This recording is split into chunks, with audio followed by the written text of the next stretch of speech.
Introduction. Throughout history, people have uncovered objects and monuments that defy explanation. Devices so strange and so carefully crafted that they raise more questions than answers. From massive stone structures to delicate artifacts of gold, these discoveries continue to puzzle scholars and captivate imaginations. In this video, we'll explore 15 of the most mysterious devices ever discovered, creations that still guard their secrets, waiting for us to understand them. Ubaid lizard figures.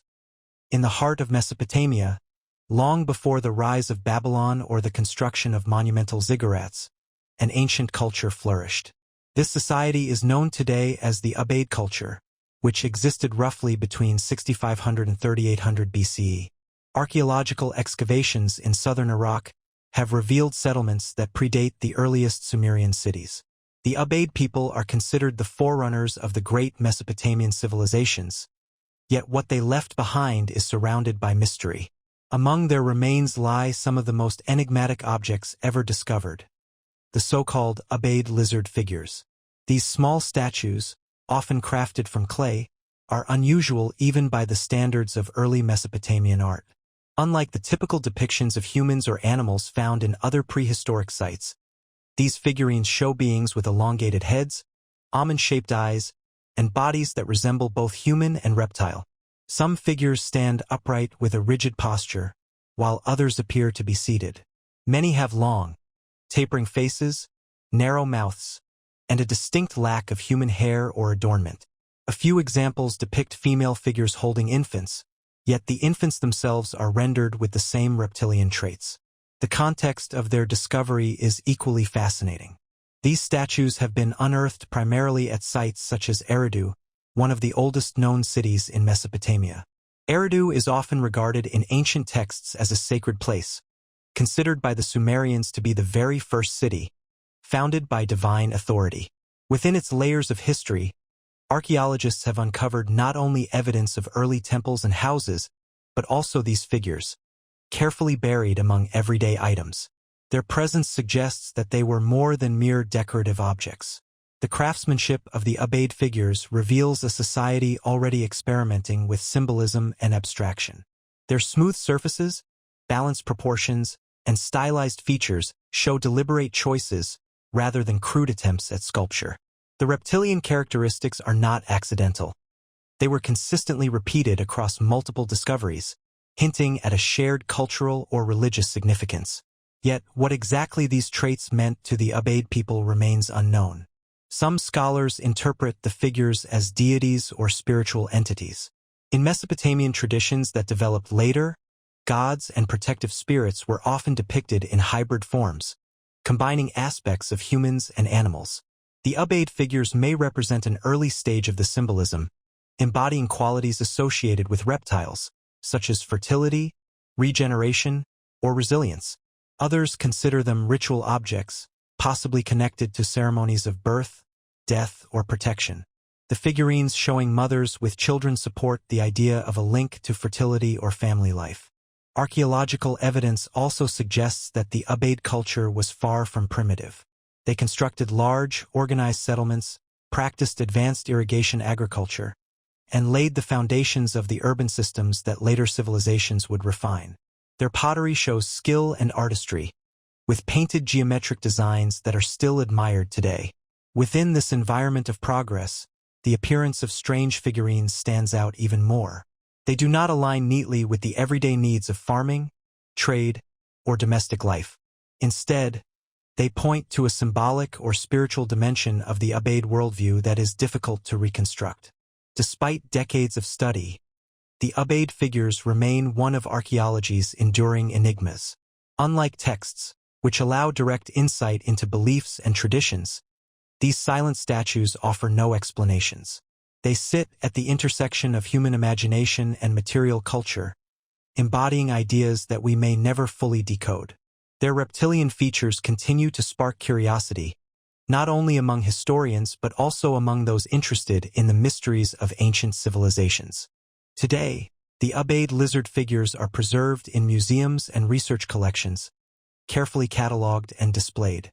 For the modern observer, They serve as a tangible reminder of how distant cultures express themselves through objects.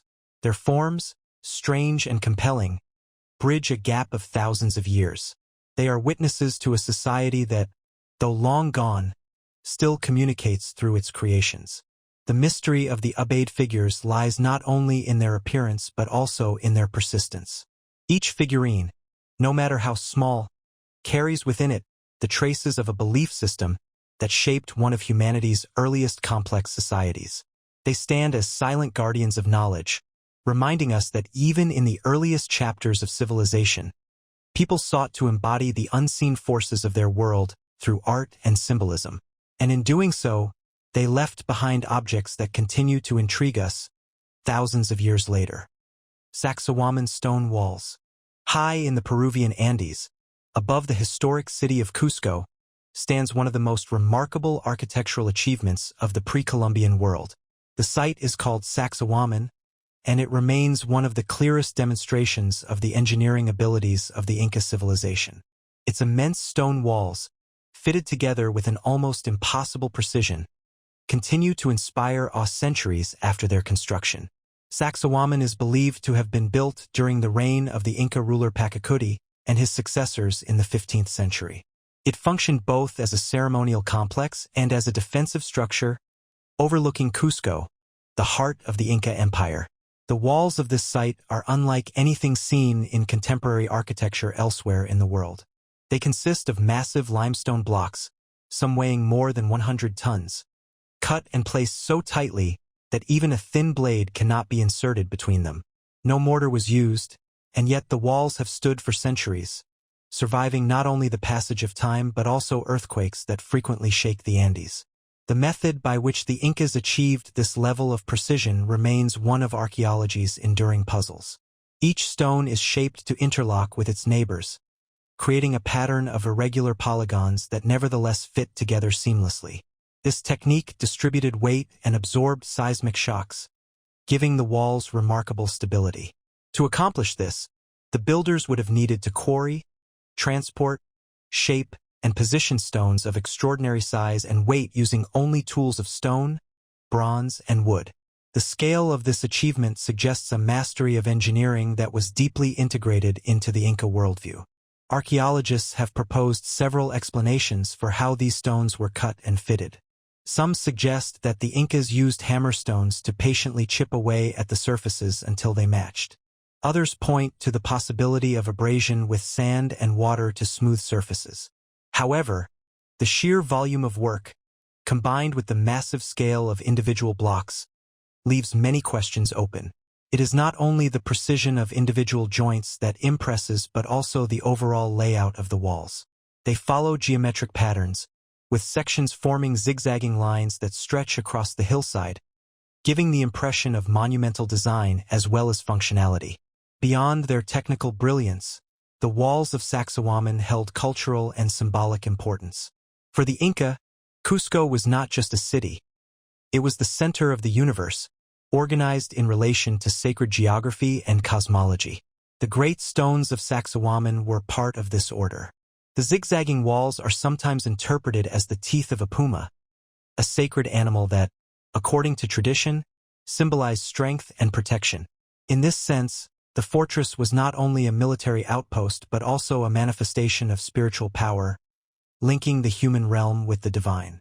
When the Spanish conquistadors arrived in the 16th century, they were astonished by what they found at Saksaywaman. Chroniclers described the massive stones and the effort required to build such a place. Many of the walls were later dismantled by the Spanish, and the stones were reused in the construction of colonial buildings in Cusco. Yet the largest blocks were too immense to move, and so they remain on the hilltop, silent witnesses to the endurance of Inca engineering. Modern visitors to the site are struck by the same sense of wonder. The sheer size of the stones, their perfect alignment, and the mystery of their construction create an atmosphere that feels both ancient and timeless. Standing before the walls, one can sense the immense effort that must have been required, generation after generation, to realize such a vision. The fact that they have survived earthquakes that destroyed much later and more technologically advanced structures underscores their extraordinary resilience. For historians and archaeologists, Saksaywaman is not only a monument to engineering but also a window into the values of the Inca world. The effort invested in its creation reflects the organization of labor and the communal strength of the empire. The Incas relied on a system known as MITA, where communities contributed work for the benefit of the state. Through this collective effort, projects of astonishing scale became possible. The walls of Saksaywaman embody this principle, representing the ability of human societies to channel vast resources into shared cultural expressions. Today, the site is recognized as part of the cultural heritage of humanity. It draws researchers, travelers, and those fascinated by the ingenuity of ancient civilizations. The stones, weathered by centuries of wind and rain, remain firmly in place, continuing to guard the city below. Their silence speaks volumes. They are more than relics of a vanished empire. They are enduring reminders of the capacity of human beings to shape their environment with vision, skill, and determination. The mystery of the Saksaywaman stone walls is not that they exist, but how they continue to embody a perfection of design that seems to transcend time. The Incas left behind no written explanations, no blueprints, no manuals describing their methods. Instead, they entrusted their legacy to the stones themselves. In the quiet strength of those walls, the story of their civilization endures, a story told without words, carved directly into the mountains of the Andes. The Fuente Magna Bowl. Among the highlands of Bolivia, near the shores of Lake Titicaca, a discovery was made in the 20th century that continues to puzzle historians and archaeologists. This artifact, now commonly referred to as the Fuente Magna Bowl, is a large ceramic vessel decorated with inscriptions that appear strikingly out of place in the context of South American archaeology. Its existence raises questions about cultural contact, trade, and the limits of what we know about ancient societies in the Andes. The bowl was reportedly found near a hacienda called Fuente Magna, which gave it its name. According to accounts, it came to light in the 1950s, discovered on land not far from the lake. The vessel itself is sizable, measuring nearly half a meter in diameter, with a wide mouth and two handles. Its outer surface bears motifs consistent with local traditions, but it is the interior of the bowl that has generated enduring debate. Inside, etched into the clay, are lines of writing and symbolic decoration that resemble none of the known Andean scripts. Instead, they bear an uncanny resemblance to Old World writing systems, particularly Sumerian cuneiform. The possibility that an artifact in Bolivia could contain writing similar to that of ancient Mesopotamia is extraordinary. The Sumerians flourished in the Middle East more than 4,000 years ago, far from the highland civilizations of South America.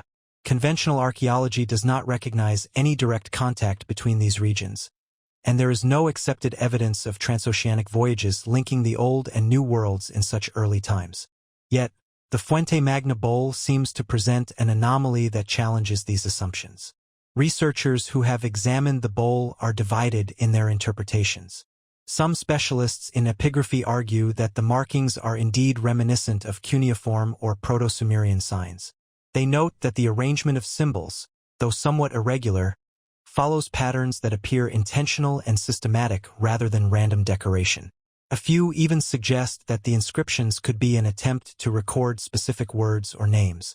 Others, however, caution that the similarities may be coincidental, the product of geometric designs that happen to resemble known scripts. They point out that the provenance of the bowl is not fully documented, making it difficult to confirm the precise circumstances of its discovery. What is clear is that the Fuente Magna Bowl is unlike any other artifact found in the region. The local cultures around Lake Titicaca, including the Tiwanaku civilization that thrived centuries later, developed their own rich traditions of art and architecture. Yet none of their known objects carry inscriptions comparable to what is seen on this vessel. The uniqueness of the bowl adds to its mystery, as it stands apart from both local and foreign contexts. The material and style of the bowl provide further intrigue. It is made of ceramic consistent with Andean craftsmanship, suggesting that it was produced locally rather than imported. The combination of indigenous form with inscriptions that appear foreign has led some to speculate that the markings may have been added later, possibly by someone familiar with ancient scripts or influenced by external traditions. However, without conclusive dating or chemical analysis, such theories remain speculative. In recent decades, the Fuente Magna bowl has become a subject of fascination not only for scholars, but also for those interested in the broader mysteries of human history. It is often cited as evidence of possible ancient contacts between distant civilizations. While such interpretations lie outside the mainstream of academic consensus, the artifact continues to inspire discussion and further research. For the people of Bolivia, the bowl holds symbolic value as part of the rich cultural heritage of the region. It stands alongside the monumental ruins of Tiwanaku and the myths of Lake Titicaca as a reminder of the depth and complexity of Andean history. The lake itself has long been regarded as a sacred place, linked to the origins of civilization in the Andes. To find an artifact of such unusual character near its shores adds another layer of mystery to a landscape already steeped in legend. The Fuente Magna bowl today resides in a museum in Bolivia, where it attracts visitors from around the world. Observers who stand before it often feel the same sense of wonder that has accompanied its story since its discovery. The smooth curves of its ceramic body, the carefully etched lines on its interior, and the simple fact of its existence all contribute to a quiet but profound impression.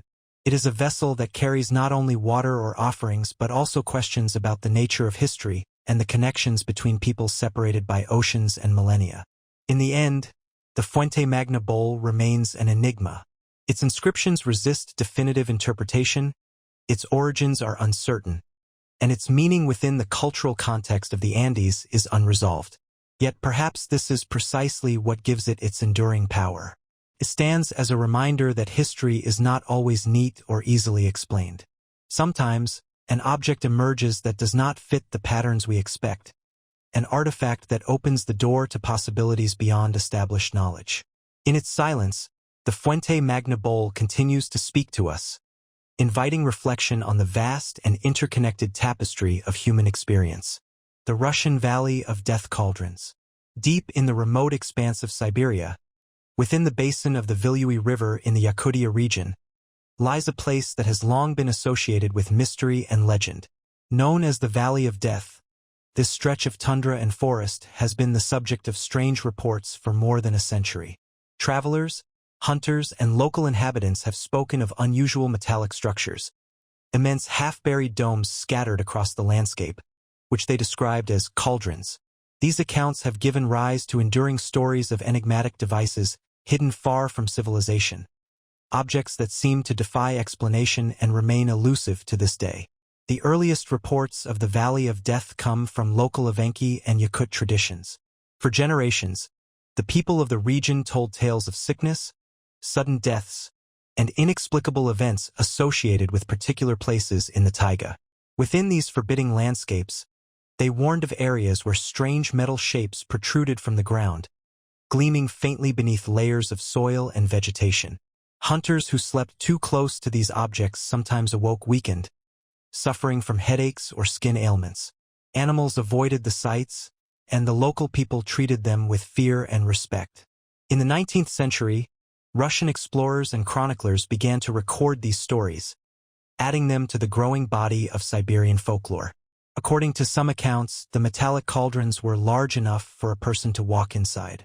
Descriptions speak of smooth, curved surfaces, reddish in color, made of a material harder than iron. Some claimed that the cauldrons were arranged in groups, as if they were remnants of a larger construction hidden beneath the permafrost.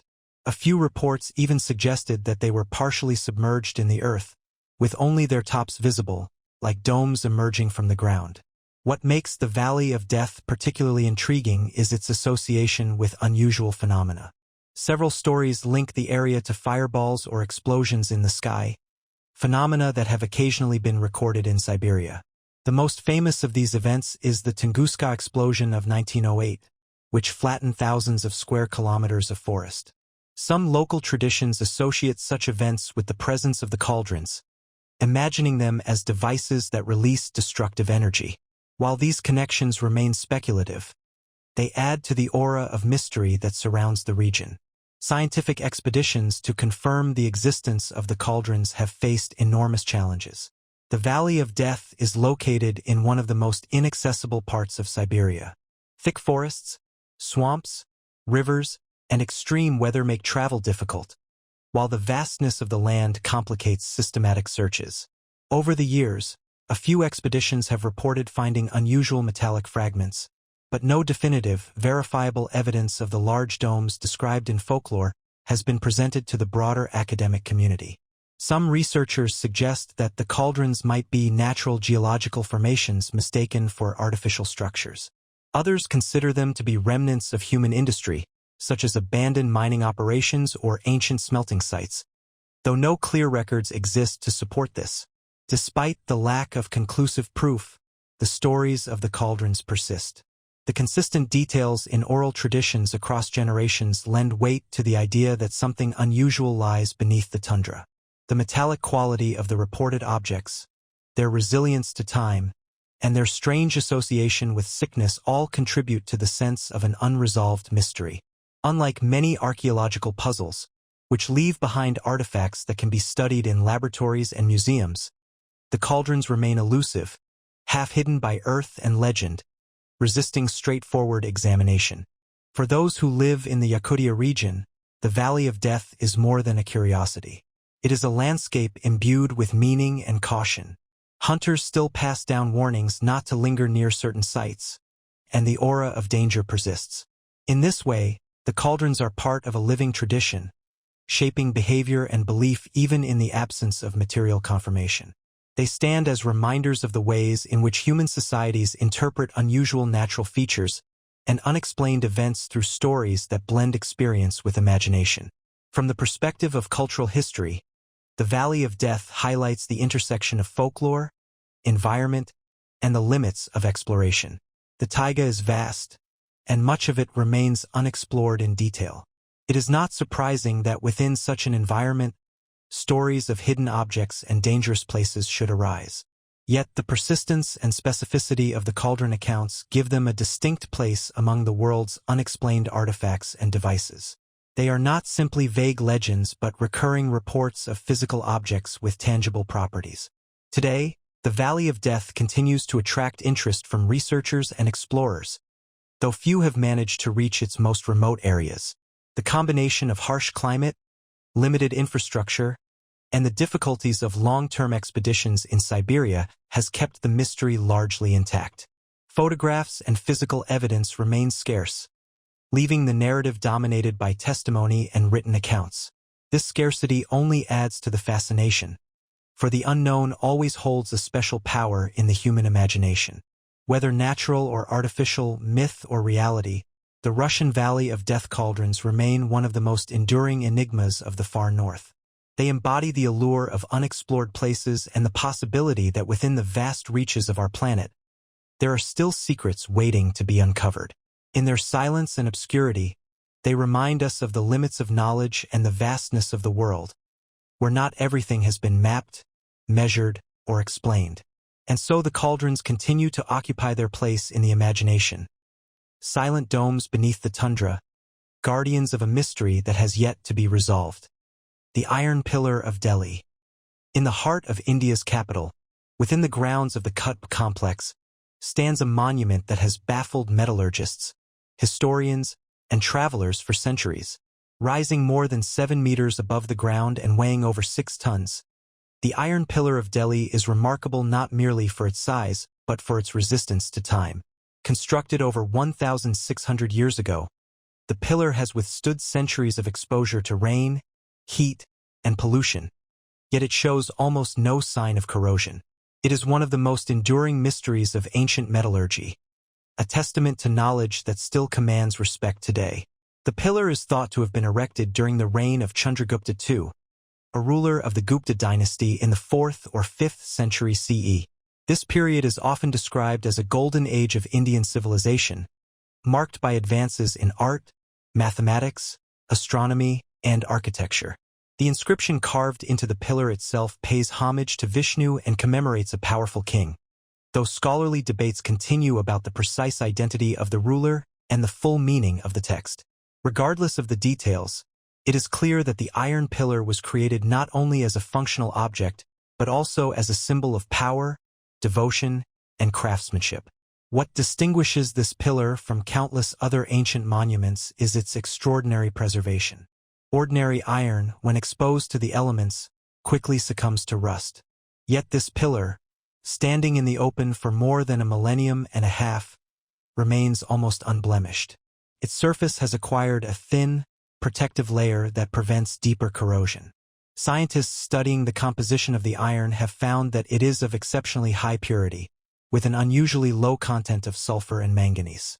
In addition, the forging process appears to have incorporated small amounts of phosphorus, which help the surface develop a stable protective film of iron hydrogen phosphate hydrate. This natural film, often described as a passive layer, has effectively shielded the pillar for centuries. The scale of the pillar itself is another achievement. Producing such a massive object required smelting and forging techniques that pushed the limits of ancient technology. The iron was not cast as a single piece but was created by welding together large sections of wrought iron, carefully hammered and fused to form a seamless column. The logistical challenge of producing, transporting, and erecting such a structure demonstrates not only technical expertise but also the organizational capacity of Gupta society. Over the centuries, the pillar has attracted the admiration of travelers from distant lands. Persian and Arab chroniclers who visited India marveled at its resistance to rust and attempted to explain its endurance through legend. Local traditions surrounded it with stories, some of which associated it with divine protection. During the period of the Delhi Sultanate and later the Mughal Empire, the pillar remained a point of fascination. In modern times, it has become a symbol of India's ancient ingenuity, a monument that unites scientific curiosity with cultural pride. Despite extensive research, the pillar retains its aura of mystery. Modern metallurgists understand much of its composition and the processes that contributed to its stability, yet questions remain about how ancient smiths achieved such purity and consistency with the tools of their time. The forging of massive iron sections and their flawless joining reflect a tradition of craftsmanship that was already highly developed but is not fully documented in surviving records. It is possible that the techniques used for the pillar represented the peak of an experimental process that has since been lost. Beyond its technological aspects, the iron pillar carries deep cultural significance. It is not merely an engineering marvel but also a sacred monument. Its inscription connects it to the religious life of ancient India, emphasizing devotion to Vishnu and the memory of a great king. Its survival through centuries of political change, from the Gupta dynasty to the Delhi Sultanate, the Mughals' colonial rule, and into modern India, makes it a witness to history.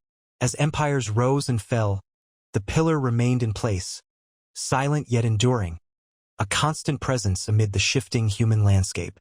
Visitors to the Qutb complex today often find themselves drawn to the pillar's quiet presence. Its surface, smooth and dark, bears only faint traces of age, as though time itself has chosen to pass it by. Standing before it, one senses not only the technical brilliance of its makers but also the weight of history that it has silently observed. The pillar does not need explanation or embellishment. Its very existence conveys the message of resilience, continuity, and human achievement. In the study of ancient artifacts, some mysteries arise from what has been lost: missing records, forgotten methods, or unexplained anomalies. The iron pillar of Delhi embodies this type of mystery. It is an object that clearly belongs to its time and place, yet it achieves a level of endurance that seems almost out of reach even for later technologies. Whether seen as an emblem of religious devotion, a triumph of metallurgy, or a monument to human perseverance, the pillar continues to inspire. It stands firmly in the earth, rising toward the sky, a testament to the ingenuity of a civilization whose achievements still resonate more than a millennium later. The Baltic Sea Anomaly.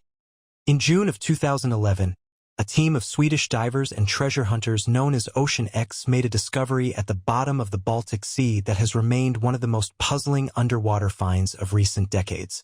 While scanning the seafloor with sonar equipment between Sweden and Finland, they detected a massive, circular object resting approximately 90 meters below the surface. This feature, quickly nicknamed the Baltic Sea Anomaly, immediately captured worldwide attention. Its form, texture, and location all suggested something unusual, something that did not fit neatly into the categories of natural geology or human activity. Sonar images revealed a structure roughly 60 meters in diameter, with a dome-like shape and a series of terraces or steps along its sides. To the untrained eye, the images seemed to show a perfectly designed construction, a massive disk lying on the seabed like a forgotten monument. Adding to the intrigue, the anomaly appeared to rest at the end of a track-like formation extending for hundreds of meters, as though the object had skidded across the seabed before coming to rest. These features quickly inspired speculation about its origin, ranging from natural rock outcrops to ancient ruins, or even a vessel of unknown design. When divers from the Ocean X team visited the site, they reported details that deepened the mystery. According to their accounts, the object was not smooth but covered with unusual textures and formations. They described stone-like surfaces that looked sculpted, with straight lines, right angles, and what appeared to be archways or passage-like features. Some of the divers even spoke of strange electrical disturbances in their equipment while near the anomaly, noting that certain cameras and communication devices failed to function properly in its presence. The scientific community responded cautiously. Marine geologists pointed out that the Baltic seafloor is home to a variety of glacial deposits left behind by the Ice Age. As glaciers advanced and retreated, they shaped and deposited rocks in patterns that sometimes mimic artificial structures. According to this interpretation, the Baltic Sea Anomaly could be a large boulder or collection of rock smoothed and arranged by natural forces over thousands of years. The track leading to the object might represent a glacial scar, not evidence of movement by the anomaly itself. Yet the debate has not been resolved. Some samples collected from the site showed materials resembling basalt, a type of volcanic rock that is not normally found in the region. This suggested that the object may be composed of stones transported from elsewhere, possibly by glacial activity. At the same time, the sheer scale and symmetry of the structure remain striking. For many observers, the possibility that the anomaly could represent something more than a geological oddity is difficult to dismiss entirely. The location of the anomaly adds to its mystique. The Baltic Sea is a region steeped in history, bordered by nations whose coastlines are filled with ancient ruins, shipwrecks, and remnants of past civilizations. Yet the anomaly lies in deep water, far from known settlements, in a place that would have been inaccessible to early human builders. This isolation, combined with its strange form, has only heightened the sense of mystery surrounding it. Since its discovery, the anomaly has become the subject of documentaries, media reports, and popular speculation. It has also attracted skeptics who caution against drawing conclusions from sonar images, which can sometimes exaggerate shapes or create illusions. Without extensive excavation or detailed surveys, it is impossible to say definitively what lies beneath the water. The prohibitive cost and technical difficulty of deep-sea exploration have limited further investigation, leaving the anomaly largely unexplored. For those who view it through the lens of geology, the Baltic Sea Anomaly is a striking example of how natural processes can create forms that appear artificial. For others, it remains a tantalizing enigma, a structure that hints at possibilities beyond the ordinary. Whether interpreted as a glacial formation, a lost structure, or something entirely unexpected, the anomaly has carved out a place in modern discussions of unexplained discoveries. What is perhaps most compelling about the Baltic Sea Anomaly is not only its physical presence but also the way it captures imagination. In an age where much of the world has been mapped and catalogued, the idea that something so unusual could lie hidden beneath familiar waters reminds us of the limits of exploration. The seas still conceal secrets, and even advanced technology does not always provide clear answers.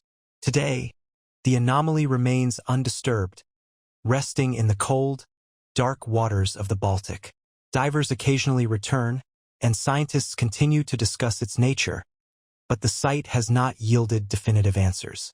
It sits quietly on the seafloor, its rounded form shrouded in mystery, as debates swirl above it. Like many great enigmas, the Baltic Sea Anomaly persists not only because of what it is but because of what it might be. It embodies the balance between known science and the enduring human desire to seek the unknown, waiting in silence beneath the waves. Stone spheres of Costa Rica. Scattered across the lush landscapes of Costa Rica lie hundreds of perfectly rounded stone structures, known today as the stone spheres of Costa Rica. These enigmatic artifacts, some weighing several tons, stand as one of Central America's most enduring archaeological mysteries. Their symmetry, scale, and unknown purpose have intrigued scholars and visitors alike since they were first brought to light in the 20th century. The spheres vary widely in size. Some are no larger than a fist, while others measure more than 2 meters in diameter and weigh over 16 tons. Most are carved from gabbro, a dense and hard igneous rock similar to basalt, though others are fashioned from limestone and sandstone. What unites them is their remarkable shape. Nearly perfect spheres, crafted with a precision that is difficult to reconcile with the tools thought to have been available to the ancient peoples of the region. The discovery of the spheres occurred in the 1930s, when workers clearing land for banana plantations stumbled upon them. As the dense jungle was cut back, the stones began to appear, often grouped in clusters or arranged in geometric patterns. Some were aligned in straight lines, others placed in triangles or curves. These arrangements suggested intentional design rather than random placement, and archaeologists soon recognized the cultural significance of the objects. Yet, the people who created the spheres left behind little record of their purpose. The indigenous civilizations of the Diquis region, where most spheres are concentrated, flourished before the arrival of Europeans but suffered greatly after contact. Their traditions, oral histories, and much of their cultural context were disrupted or lost, leaving the stones without explanation. Without written records or living traditions to clarify their meaning, researchers have had to rely solely on the physical evidence. One of the most striking aspects of the spheres is the craftsmanship required to produce them. Carving hard gabbro into near-perfect spheres without the use of modern tools is an extraordinary feat. Scholars believe the creators used a combination of pecking with stone hammers, grinding with sand, and controlled heating and cooling of the rock to achieve the desired shapes. This process would have required patience, coordination, and deep knowledge of the material. The level of precision suggests that these spheres were not casual creations but objects of significant cultural value. The arrangement of the spheres raises further questions. Some archaeologists have suggested they were aligned with celestial events, perhaps used to track the movements of the sun, moon, or stars. Others propose that they marked important sites, serving as boundary markers, status symbols, or ceremonial objects. Still, others believe they may have represented power or prestige within the society that built them. The fact that they are often found in groups, rather than scattered randomly, strengthens the impression that they played a role in collective or ritual activities. Unfortunately, the original context of many spheres has been lost. When they were first uncovered during plantation work, many were moved, damaged, or destroyed. Some were rolled into ditches or used as decorative ornaments in gardens and government buildings. Others were broken open in the hope of finding treasures hidden inside, a reflection of local legends that suggested the spheres contained gold. These losses have made it difficult for archaeologists to reconstruct their original settings and fully understand their role in the culture that produced them. Despite these challenges, the spheres continue to inspire research and conservation. In 2014, several sites containing them were designated as UNESCO World Heritage Sites, recognized for their importance to the cultural heritage of humanity. This designation has helped preserve the surviving spheres in situ, allowing future generations to study and reflect upon them. Standing before one of these massive stone globes, the impression is striking. Their surfaces, smoothed by human hands centuries ago, radiate a quiet sense of order and intention. They seem to embody both the practical skill and the symbolic imagination of their makers. Though their meaning remains uncertain, their form is universal. The sphere, one of the most fundamental shapes in nature, recreated in stone with extraordinary care. The stone spheres of Costa Rica remind us of how much of the human story remains untold. They belong to a civilization whose voice was silenced, yet whose presence endures through these monumental forms. They are silent markers of an unknown past, scattered across the land like fragments of a message whose language we no longer speak. Whether they were symbols of power, guides to the stars, or expressions of artistic vision, they remain among the most mysterious devices ever discovered. The Copper Scroll, Dead Sea Scrolls. Among the many manuscripts discovered in the caves of Qumran near the Dead Sea, one stands apart from all the others. Unlike the fragile parchments and papyri that make up the bulk of the Dead Sea Scrolls, this document was inscribed not on organic material but on thin sheets of copper. Known today as the Copper Scroll, it is perhaps the most enigmatic of all the texts associated with that ancient trove, both for its material form and for the mysterious contents recorded upon it. The Copper Scroll was found in 1952, in a cave known as Cave 3 at Qumran. When it was first uncovered, its condition was so poor that it could not be unrolled without damage. Corroded and brittle, the scroll had split into two rolls, each formed from hammered sheets of copper mixed with a small amount of tin. This choice of material was highly unusual. While parchment and papyrus were suited for everyday writings, copper was expensive and difficult to inscribe. Its use suggested permanence, an intention that the text should endure far longer than ordinary documents. To preserve and study it, scholars carefully cut the scroll into strips. Once opened, its content astonished researchers. Rather than containing religious teachings, laws, or commentary, the Copper Scroll presented what seemed to be a catalog. Written in a variant of Hebrew, the text listed more than 60 locations, each described briefly, along with quantities of gold, silver, and other valuables supposedly hidden there. The inventory was immense.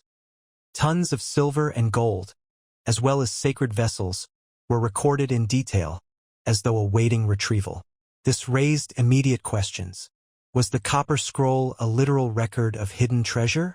If so, who had created it and where were these deposits? The total wealth described seemed almost unimaginable, far exceeding what might be expected of a single community. Some scholars proposed that the scroll recorded temple treasures hidden away during times of conflict, possibly connected to the Second Temple in Jerusalem. Others argued that it might represent a symbolic text, a ritual or allegorical record, rather than a practical guide. Efforts to locate the treasures described in the scroll have never produced definitive results. None of the sites mentioned can be identified with certainty, and no cache matching its descriptions has ever been found. The specificity of the text, listing exact measurements of distance, depth, and weight, makes it difficult to dismiss entirely as fiction. Yet the absence of corroborating evidence leaves its meaning unresolved. The Copper Scroll remains suspended between two possibilities. Either it is a literal map to lost wealth, or it is a symbolic artifact whose purpose lies beyond material treasure. The scroll's uniqueness extends beyond its contents. Its very existence challenges assumptions about the community that produced the Dead Sea Scrolls. Most of the texts found at Qumran reflect religious devotion, legal interpretation, and theological reflection. The Copper Scroll, by contrast, is starkly pragmatic, written in a plain, almost technical style. It is not a sermon or a poem but a list, precise and unadorned. This contrast has fueled debates about whether it truly belongs to the Qumran community or whether it originated elsewhere and was later stored in the cave. Metallurgical studies of the scroll itself add another layer of intrigue. The copper sheets were hammered thin, then joined together to form a roll. Inscribing letters onto such a surface would have been painstaking, requiring sharp tools and steady hands. The choice to commit the text to metal, despite the effort involved, suggests an urgent concern for durability. Whoever created the scroll wanted its message to survive, no matter the passing of years or the decay of organic materials. Standing before the copper scroll today, one is struck not only by its mysterious message but also by its resilience. While parchment scrolls crumble and fade, this artifact, though green with corrosion, remains legible. Its endurance mirrors the mystery it preserves. A record of wealth, hidden away, never reclaimed, perhaps never meant to be reclaimed. The copper scroll occupies a unique place in the history of archaeology. It reminds us that not all discoveries fit neatly into categories of scripture or artifact, sacred text or treasure map. Sometimes they occupy a space between challenging interpretation and sparking imagination. For decades, scholars, explorers, and enthusiasts have been drawn to its words, chasing the possibility of gold or the meaning behind the numbers. Yet the scroll itself remains silent, revealing only what was etched upon its surface 2 millennia ago. Ultimately, the copper scroll stands as both a material marvel and a narrative enigma. Crafted from enduring metal, filled with precise yet unverified instructions, it bridges the boundary between practicality and mystery. Whether it points to vast treasures hidden beneath the soil of ancient Judea or to something more symbolic, it continues to inspire wonder. Resting now in a museum far from the cave where it was found, it still whispers of places unknown and riches unseen, a testament to the enduring allure of the world's most mysterious devices. The Abydos Carvings. On the walls of the ancient temple of Seti I in Abydos, Egypt, there exists a set of carvings that have fascinated archaeologists and fueled speculation for decades. Nestled among hieroglyphic inscriptions, these images appear at first glance to resemble modern machines. Shapes that look strikingly like helicopters, submarines, and even aircraft. Known collectively as the Abydos Carvings, these unusual forms have become one of the most discussed anomalies in Egyptian archaeology. The carvings are located in a chamber of the temple built during the reign of Seti I, who ruled in the 13th century BCE, and later completed by his son, Ramesses II. The temple itself is a masterpiece of Egyptian architecture, dedicated to Osiris and filled with inscriptions and reliefs that recount myths, rituals, and the lineage of kings. Within this context of devotion and commemoration, the unusual hieroglyphs stand out. Unlike other inscriptions, they appear to depict technological forms unknown to the ancient world. To the modern eye, one of the carvings seems to show the outline of a helicopter, complete with rotor blades and tail. Nearby, another shape resembles a tank or boat, while yet another suggests a futuristic aircraft. These forms are not isolated drawings but part of a larger block of hieroglyphs that were carved, plastered, and recarved over centuries. Their striking resemblance to modern technology has made them famous, often cited as an example of unexplained knowledge or ancient foresight. Archaeologists, however, offer a different explanation. The phenomenon is known as palimpsest carving. Over time, as rulers changed and new inscriptions were added, old hieroglyphs were plastered over and replaced with new ones. In the temple at Abydos, the inscriptions of Seti I were later altered by Ramesses II. As the plaster eroded with age, the layers of carvings merged visually, creating composite shapes. What the modern eye interprets as a helicopter or submarine may in fact be the accidental result of overlapping hieroglyphs, their lines blending into unexpected forms. This explanation satisfies many scholars, but the carvings continue to inspire wonder precisely because of their uncanny appearance. Even if they are the product of chance, the images challenge perception. They remind us that interpretation is often shaped by familiarity. When we see certain patterns, our minds instinctively connect them to known objects. For those who live in the age of machines, the forms in the Abydos temple resemble technology. For the ancients, they were simply inscriptions, layered and weathered by time. Yet the significance of the carvings lies not only in their mysterious shapes but also in their setting. Abydos was one of the most sacred sites in Egypt, a city associated with Osiris and the afterlife. Temples here were centers of pilgrimage and devotion, places where kings sought to anchor their rule within the divine order. That such an enigmatic detail appears within this sacred space adds another layer of fascination. Whether seen as an accident of erosion or as an intentional symbol, the carvings have become part of the temple's enduring aura.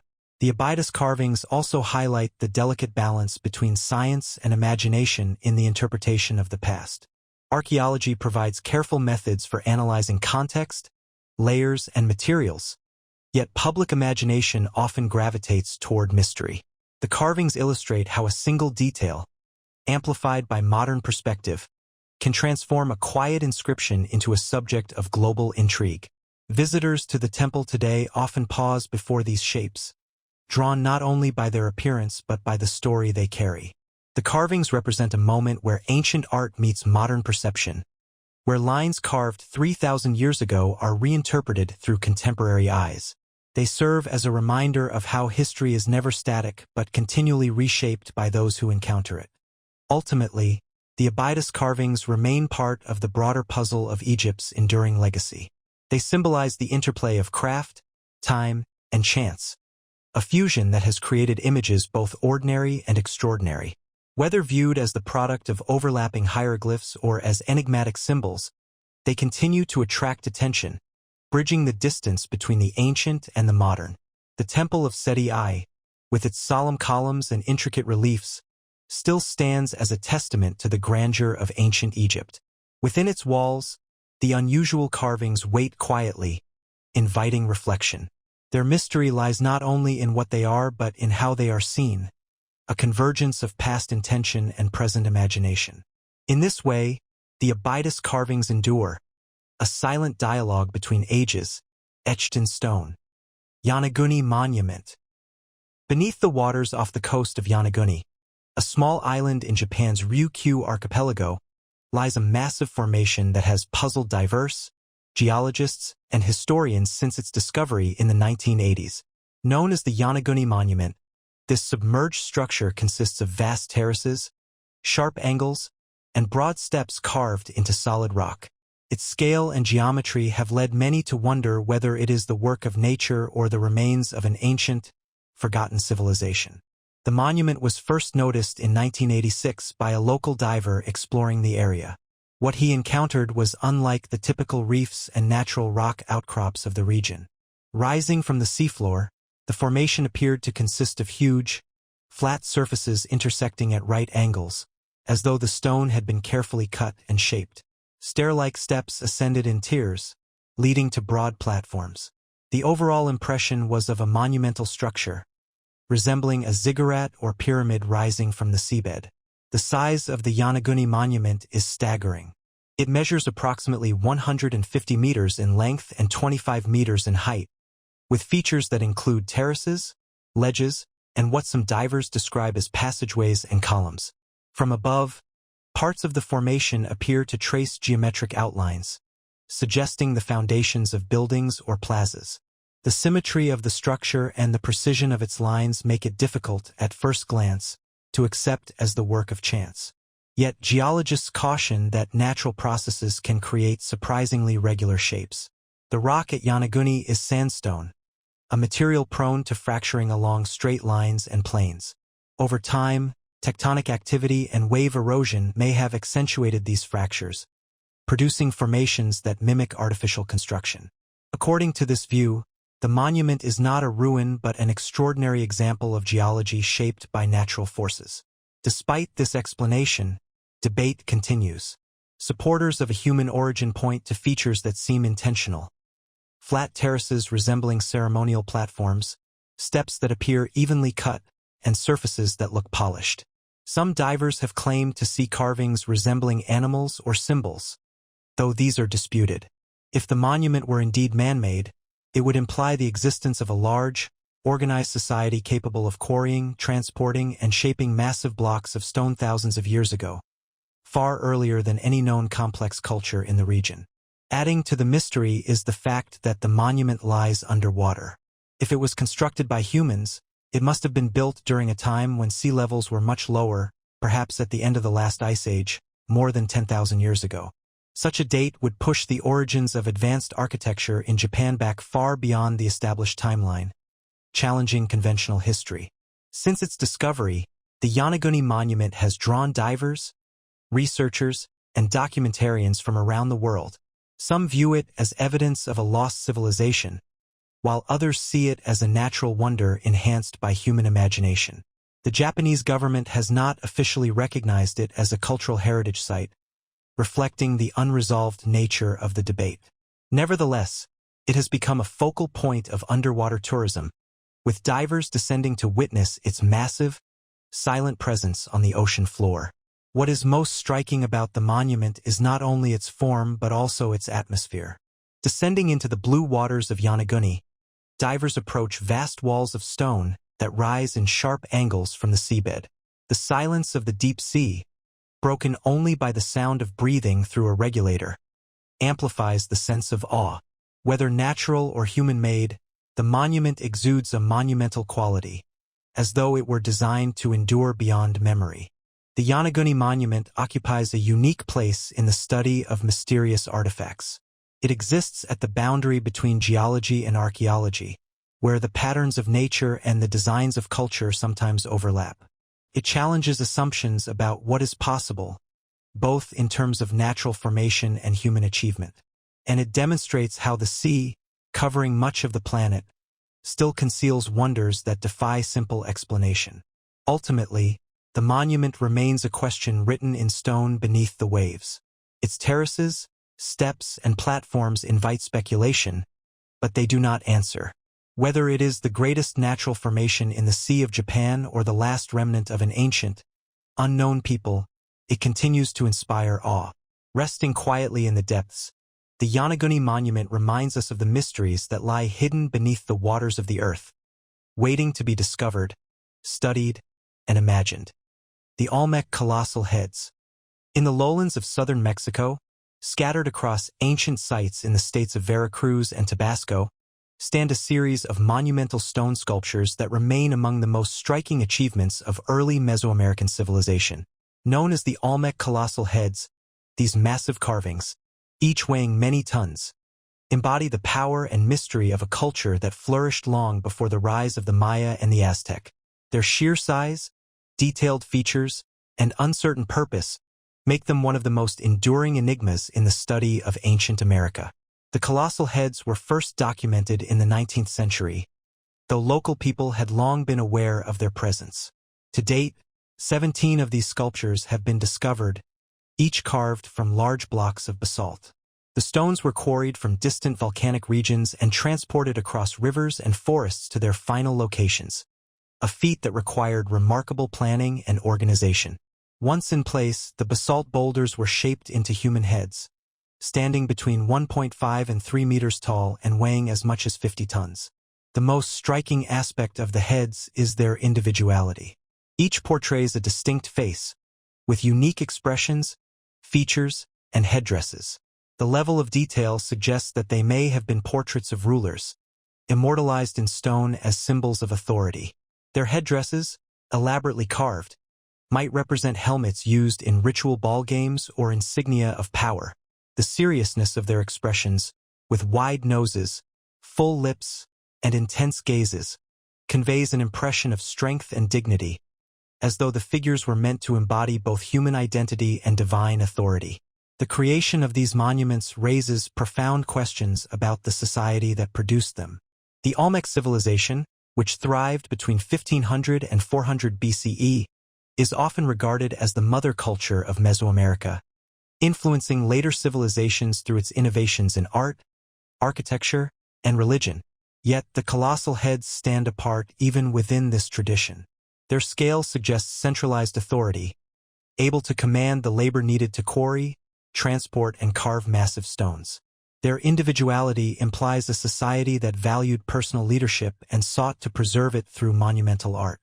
How exactly the Olmec transported the massive basalt boulders remains a mystery. Without the wheel or draft animals, they likely relied on rafts, rollers, and coordinated manpower. The effort required reflects not only technical ingenuity but also social organization, a communal undertaking dedicated to honoring rulers and sustaining collective identity. The purpose of the colossal heads is still debated. Some scholars argue that they represent rulers whose authority extended both politically and spiritually. Others suggest that they may have been guardians of sacred sites or symbols of dynastic continuity. Whatever their exact role, the heads clearly occupied an important place in Olmec society, displayed prominently in plazas and ceremonial centers where they would have been seen by large gatherings of people. Over the centuries, the colossal heads were buried, toppled, or forgotten as the Olmec civilization declined. Their rediscovery in modern times has brought renewed attention to the sophistication of early Mesoamerican culture.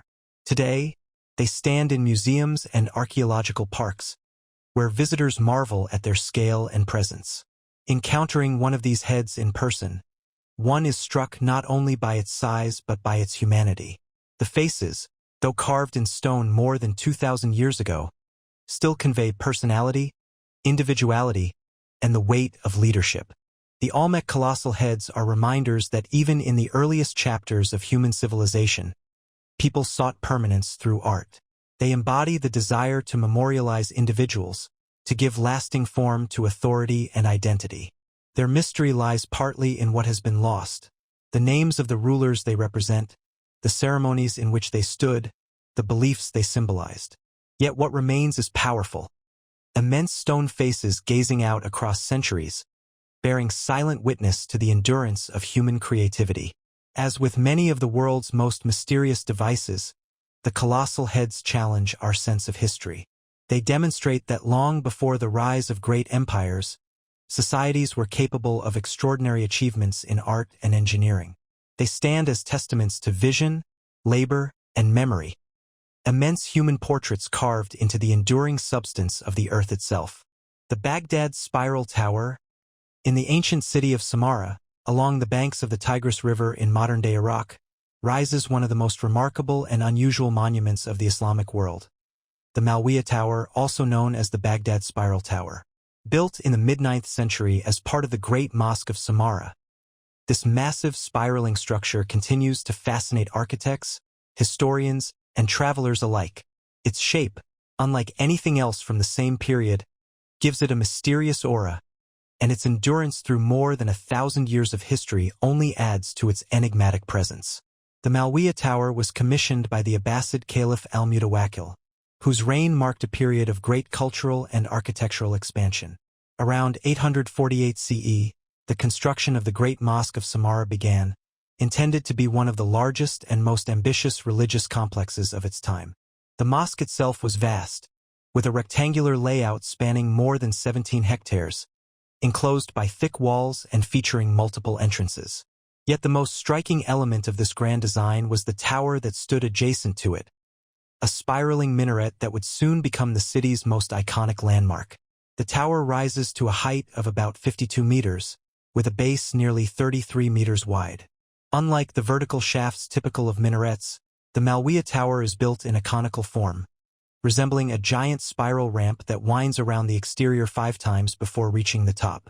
Its sandy-colored brickwork blends seamlessly with the surrounding landscape, creating an impression of both harmony and strangeness. From a distance, it resembles a vast, sculpted hill, a structure that appears almost as much a part of nature as it does a human creation. The spiral design is what makes the Malwiya Tower so unique. Scholars debate its inspiration. Some suggest it reflects Mesopotamian architectural traditions, recalling the ziggurats that once dominated the ancient skyline of Babylon and Ur. Others believe it symbolized the caliph's ambition and authority, rising upward in a form that suggested both ascent toward heaven and the centrality of Samarra in the Islamic world. Its ramp allowed a gradual climb, not only for individuals on foot, but possibly for animals or ceremonial processions, making the journey to the top both a physical and symbolic act. Standing at the summit, one would have enjoyed a commanding view of the vast city below. In the 9th century, Samarra stretched for tens of kilometers along the river, serving as the Abbasid capital and home to palaces, markets, gardens, and military camps. The tower, visible from all directions, embodied both the spiritual aspirations of Islam and the worldly power of the caliphate. It served as a minaret, from which the call to prayer could be projected across the city, but it also stood as a monumental statement of authority, proclaiming the strength and vision of a dynasty at its height. Over the centuries, the Malwiya Tower endured periods of neglect, conflict, and restoration. The Great Mosque itself fell into ruin after invasions and internal struggles weakened the Abbasid state. Yet the tower remained, its spiral ramp eroded but still intact, a symbol of endurance in the face of time. Its survival is a testament to the ingenuity of its builders, who used baked brick and gypsum mortar to create a structure both massive and stable. The tower's mystery lies not only in its unusual form, but also in the cultural layers it represents.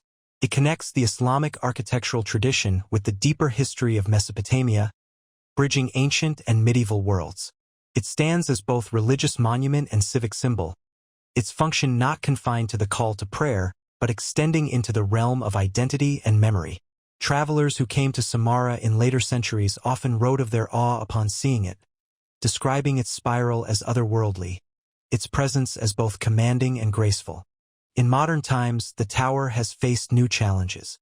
During conflicts in Iraq, it suffered damage, and concerns remain about its preservation. Yet, even in its weathered state, it continues to inspire admiration. For many, it embodies the creative spirit of a civilization that valued both beauty and function, tradition and innovation. It reminds us that architecture is not merely construction but a language of symbols, expressing values and aspirations in forms that endure long after their builders are gone. The Baghdad Spiral Tower, or Malwiya Tower, remains one of the most enigmatic structures of the medieval world. Its spiral form defies simple explanation, inviting contemplation of the ways in which architecture can transcend time, geography, and culture. It is both monument and mystery, a brick spiral rising above the plains of Iraq, carrying with it the memory of a caliph's ambition, the echo of prayers, and the silent endurance of stone. Even today, standing before its towering spiral, one feels a sense of calm and contemplation. The slow upward curve of its ramp seems to invite the imagination to climb, not in haste, but in steady, meditative ascent. In this way, the Malwiya Tower is not only a relic of history, but also a living metaphor for the passage of time. A spiral that circles upward, reminding us of humanity's endless striving toward meaning, permanence, and the sky itself. The Golden Hat of Berlin. Among the treasures preserved in European museums, few objects capture the imagination as much as the Golden Hat of Berlin. This tall, conical headdress, crafted from a single sheet of gold more than 3 millennia ago, represents a unique blend of artistry, symbolism, and mystery. Standing over 70 centimeters high, it is not only a marvel of ancient metalworking, but also a coded artifact, carrying within its delicate surface patterns a knowledge system that still fascinates scholars today. The Golden Hat was discovered in southern Germany in the 19th century, though details about its exact find spot remain uncertain. Today, it resides in the collection of the Museum für Vor- und Frühgeschichte in Berlin, where it continues to draw visitors who are captivated by its unusual form and radiant presence. It belongs to a small group of similar objects. 4 conical golden hats have been found in total, spread across Germany, France, and Switzerland. All date to the Late Bronze Age, around 1000 to 800 BCE, and all share a distinctive shape and decoration. The craftsmanship of the Berlin hat is astonishing. It was hammered from a single sheet of gold, less than a millimeter thick, yet shaped into a tall, tapering cone topped with a rounded knob. The surface is covered with rows of stamped ornaments, concentric circles, solar symbols, and geometric patterns. These motifs are repeated with careful precision, forming bands that run horizontally around the hat from base to tip. Despite the softness of gold, the thin sheet has survived, a testament to the skill of its maker and the reverence with which it was preserved. For decades, scholars debated the purpose of these golden hats.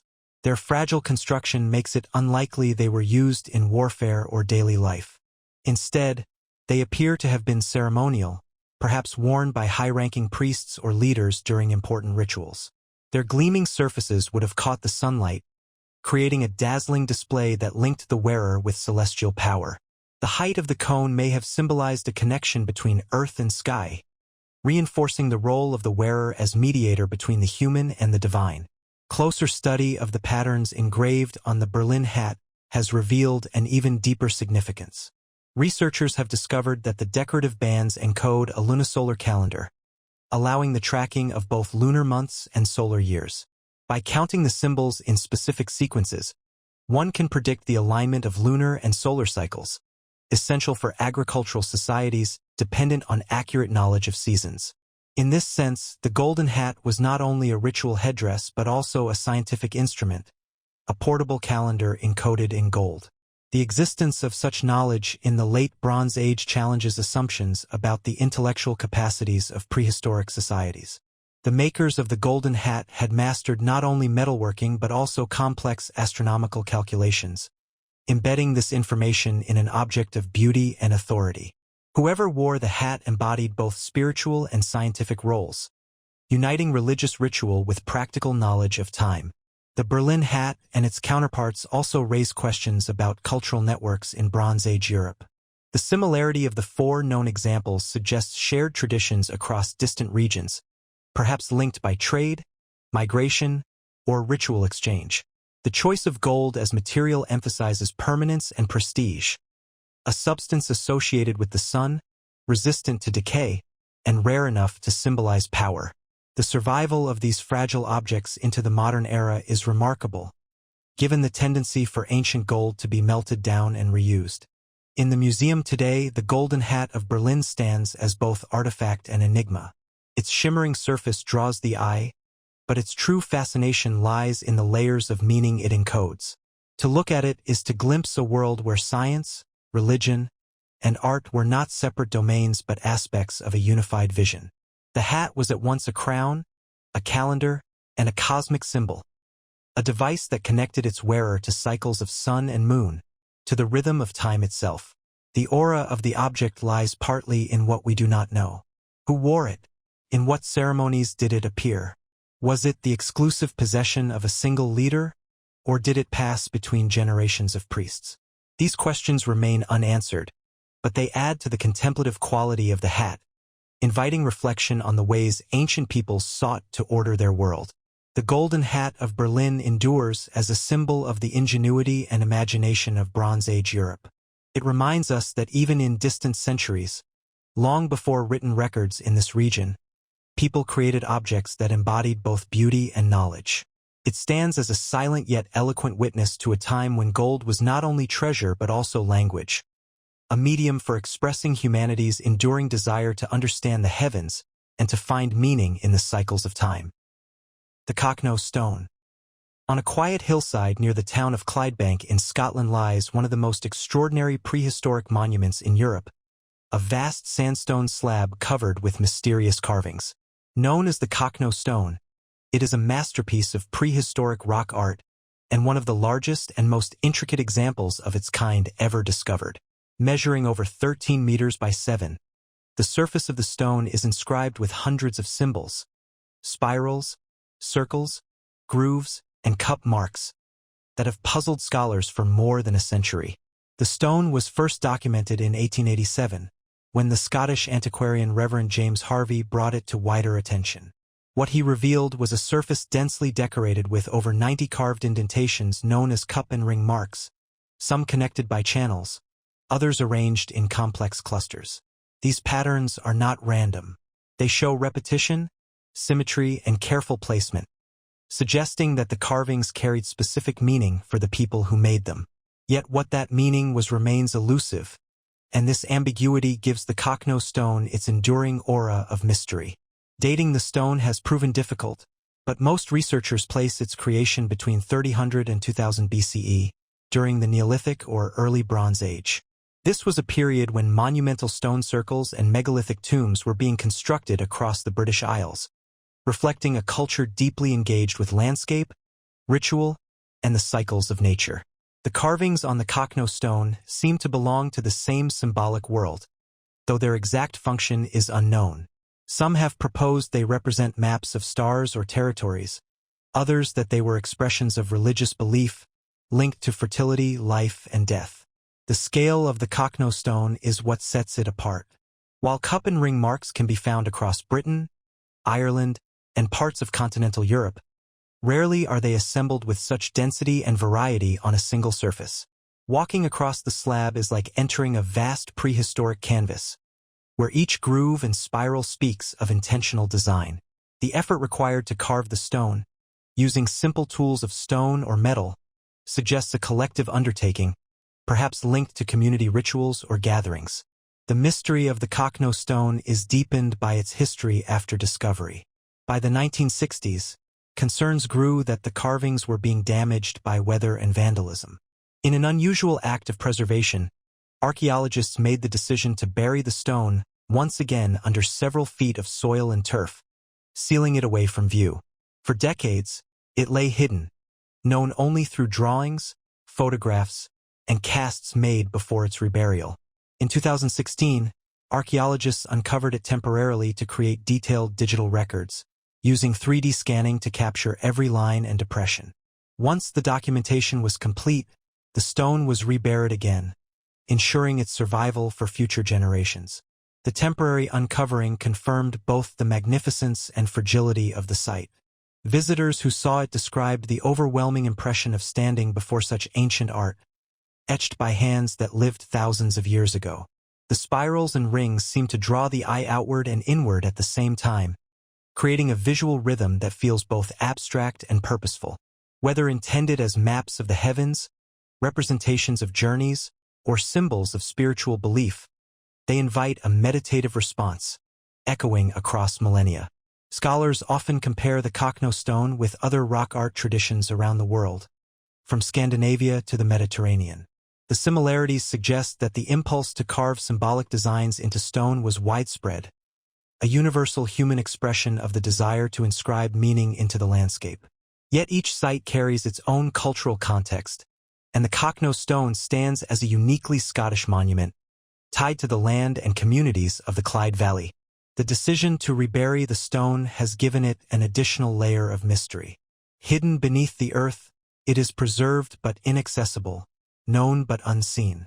Its physical absence invites reflection on the nature of heritage itself, what we protect, what we reveal, and what we allow to remain silent beneath the soil.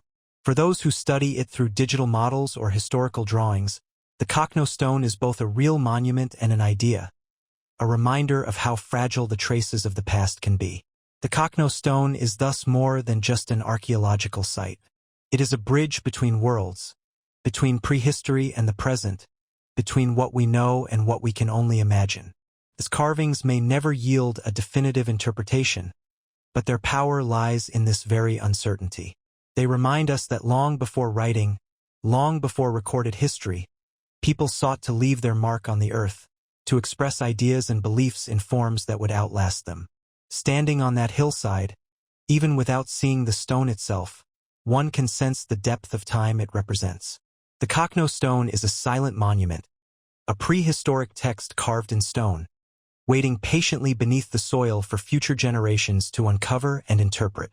It tells us that mystery is not something to be solved once and for all, but something to be carried forward, a reminder of the richness and complexity of human imagination across the ages. The Puma Punku blocks. High in the Bolivian Andes, near the shores of Lake Titicaca, lies one of the most enigmatic archaeological sites in the world. It is part of the larger complex of Tiwanaku, once the center of a powerful pre-Columbian civilization, but the section known as Puma Punku has captured the imagination of explorers, scholars, and visitors for centuries. Scattered across its terraces are massive stone blocks, some weighing more than 100 tons, carved with extraordinary precision and arranged in patterns that defy easy explanation. These blocks, with their sharp angles, interlocking shapes, and monumental scale, make Puma Punku one of the most mysterious architectural achievements of the ancient world. The name Puma Punku translates from Aymara as the Door of the Puma, a title that hints at symbolic or mythological significance. The site is thought to have been built around 500 CE, at the height of the Tiwanaku civilization, though some scholars suggest it may have even older origins. Tiwanaku itself was a thriving cultural and religious center, influencing wide regions of the Andes long before the rise of the Inca. Within this context, Puma Punku seems to have played a ceremonial role, perhaps serving as a sacred precinct or monumental entrance to the larger complex. What makes Puma Punku so distinctive is not only the size of the stones, but the extraordinary craftsmanship with which they were shaped. Many of the blocks are made of andesite and red sandstone, materials that are extremely hard and difficult to work. Yet they were cut with straight edges, smooth faces, and right angles that fit together with astonishing precision. Some blocks feature intricate H shapes, notched grooves, and interlocking patterns, suggesting a design system that allowed them to be joined like pieces of a massive three-dimensional puzzle. The logistics of construction remain a profound puzzle. The largest blocks weigh over 100 tons and were quarried several kilometers away.